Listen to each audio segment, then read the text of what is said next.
गरुड़ पुराण में हमें मनुष्य के जीवन और मरण से संबंधित ऐसे कई रहस्यों के बारे में पढ़ने को मिलता है जिन्हें जानकर व्यक्ति अपने जीवन को सुधार सकता है। आपने हमारी गरुड़ पुराण भाग 1 की प्रस्तुति में जाना कि मृत्यु के समय मनुष्य के साथ क्या-क्या घटित होता है और वो किस प्रकार यमलोक ले जाया जाता है। इस प्रस्तुति में आज हम जानेंगे कि मृत्यु के बाद जीवात्मा कितने दिनों तक घर में रहती हैं।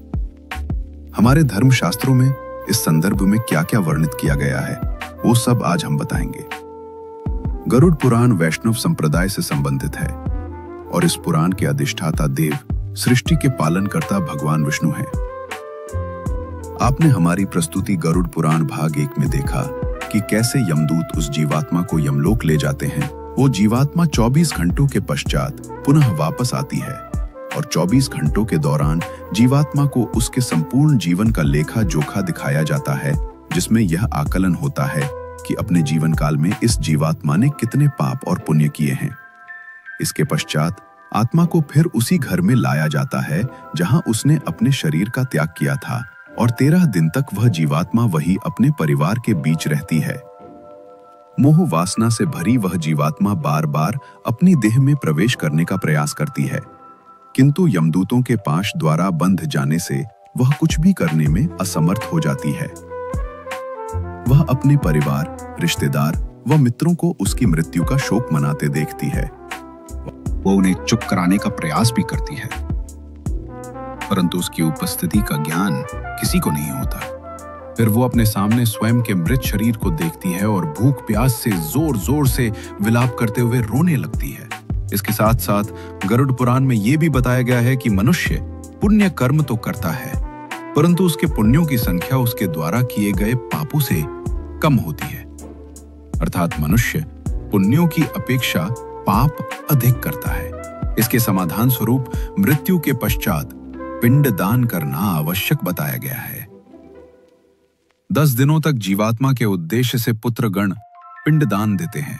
अगर मृतक का पिंड दान नहीं किया गया तो जीवात्मा अनंत काल तक भटकती रहती है और हजारों सालों तक पीड़ा व कष्ट भोगने के बाद अगला जन्म लेती है।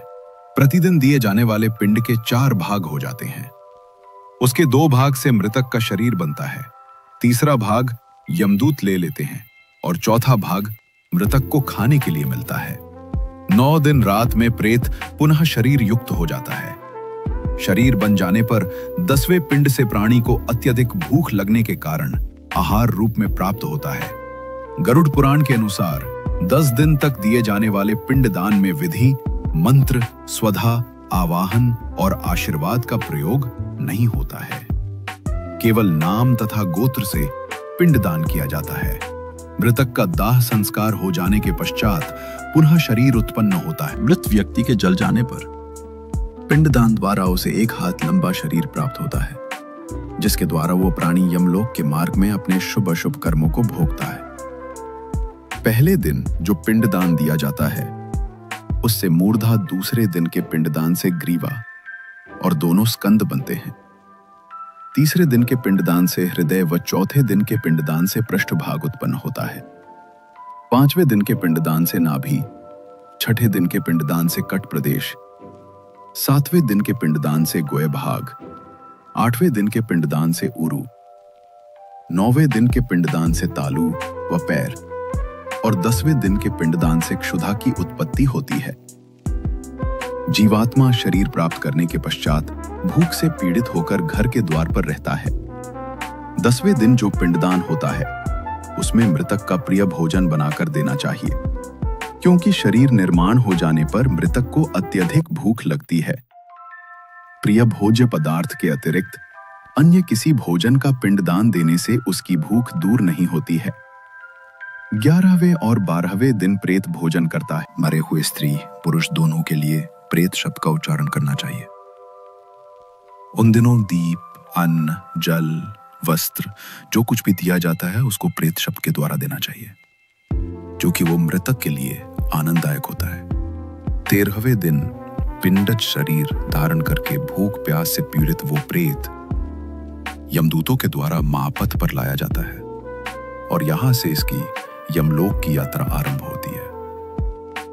मनुष्य अपने कर्मों के कारण ही मृत्यु के पश्चात होने वाली यातनाओं को भोगता है। जो व्यक्ति जितना पापी होगा, उसका अंतिम मार्ग उतना ही कठिन होता है, और वो जितना पुण्यकारी, निष्कपटी और भगवत प्रेमी होगा, उसकी स्वर्ग की यात्रा उतनी ही सरल व सुखदायक होगी। इसलिए हमें ये ध्यान रखना चाहिए कि कर्मों का फल जीते जी ही नहीं, अपितु मृत्यु के पश्चात भी भोगना होगा। गरुड़ पुराण का ये भाग हम यहीं पर समाप्त करते हैं। इससे आगे आप अगले भाग में जानेंगे। हमारा उद्देश्य केवल आपके ज्ञान में वृद्धि करना व धर्म के प्रति आपकी जिज्ञासा को बढ़ाना है। अगर हमसे कोई त्रुटि रह गई हो तो हमें क्षमा करें। आध्यात्मिक और धार्मिक ज्ञान वृद्धि हेतु चैनल को सब्सक्राइब करें। धन्यवाद। जय जय श्री राम।